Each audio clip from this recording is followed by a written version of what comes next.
এক কাপ টক দইয়ের জল ঝরিয়ে নিয়ে আজকে একটা মিষ্টির রেসিপি তোমাদের সাথে শেয়ার করতে এসেছি। জল ঝরানো এক কাপ টক দই আর কনডেন্স মিল্ক এক কাপ সম পরিমাণে নিয়ে নিয়েছি। এইবার দুটোকে একসাথে ফেটিয়ে নেব। চিনি লাগবে না, কিন্তু চিনি ছাড়া কনডেন্স মিল্ক আর দইটাকে ফেটিয়ে নেব। এইবার জল ঝরানো টক দই আর কনডেন্স মিল্কটাকে একটা পাত্রের মধ্যে নিয়ে খুব ভালোভাবে মেশাবো।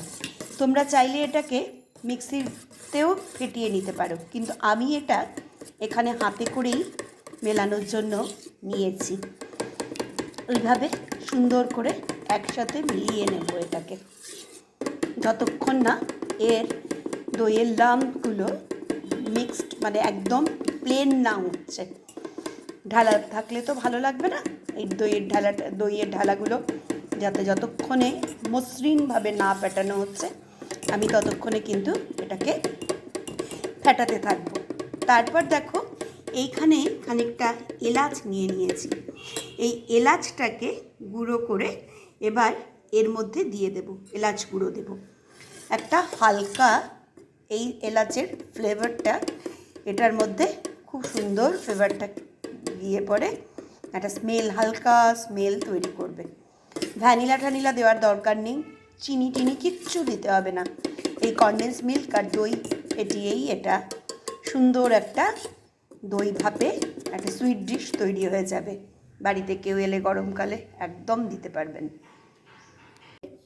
এই টক দই, জল ঝরানো টক দই আর কনডেন্স মিল্কের যে মিশ্রণটা আমি এখানে ফেটিয়ে রেখেছি, এটা এবার এই পাত্রতে, একটি স্টিলের টিফিন বক্সে মুখ যাতে আটকাতে পারা যায় এরকম একটা টিফিন বক্সের মধ্যে ঘিও দিতে পারো ইচ্ছে করে, বাটারও দিতে পারো ইচ্ছে করলে, আবার হোয়াইট অয়েলও মাখিয়ে নিতে পারো, একটু ব্রাশ করে নিতে পারো। আমি এখানে একটু ঘি দিয়ে মাখিয়ে নিয়েছি পুরো স্টিলের টিফিন বক্সটা। এরপরে এটা ঢাকনাটা দিয়ে আটকে দিতে হবে। এই মিশ্রণটা এখন আমি এর মধ্যে ঢালবো।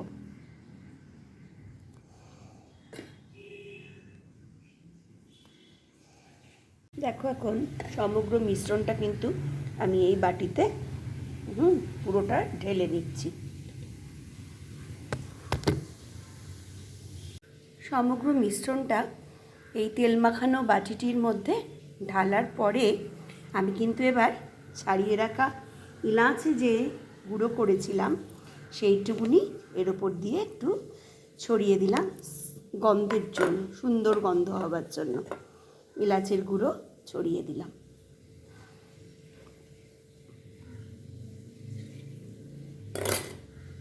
এবার ঢাকনাটা উপর থেকে লাগিয়ে দেব। একদম টাইট ঢাকনা দেওয়া একটা বক্সের মধ্যে কিন্তু এই মিশ্রণটাকে ঢালতে হবে। এরকমভাবে কিন্তু জল ভরা পাত্রের মধ্যে আমি টিফিন বক্সটা ভরে দিয়েছি। তোমরা ইচ্ছে করলে অবশ্যই প্রেসার কুকারেও এটা বসিয়ে নিতে পারো। এবার ওপর থেকে একটা ঢাকা দিয়ে দিলাম। এবার সমগ্র রান্নাটা হতে, ভাপানোটা হতে মিনিট 15 সময় লাগবে। ভাপানোর শেষে সমগ্র ব্যাপারটা এইরকম দাঁড়ালো। এইবার ফ্রিজের মধ্যে ভরে দিচ্ছি। দেখো, রান্নাটা পুরো এরকম ভাপের পরে টক দই কনডেন্স মিল্কের যে রেসিপিটা দেখালাম ভাপিয়ে নিয়ে এরকম হয়ে গেল। এবার কেটে পরিবেশন করতে হবে। ঠান্ডা হয়ে গেলে পরে ফ্রিজের মধ্যে ভরে দিয়ে তারপরে বের করে এবারে কেটে কেটে পরিবেশন করতে হবে। জমে যাওয়া দই ভাপে কিন্তু এখন সম্পূর্ণভাবে তৈরি। এখন এটা এভাবে টুকরো করে কেটে সার্ভ করবার জন্য আমি প্লেটে সাজিয়ে রেখেছি।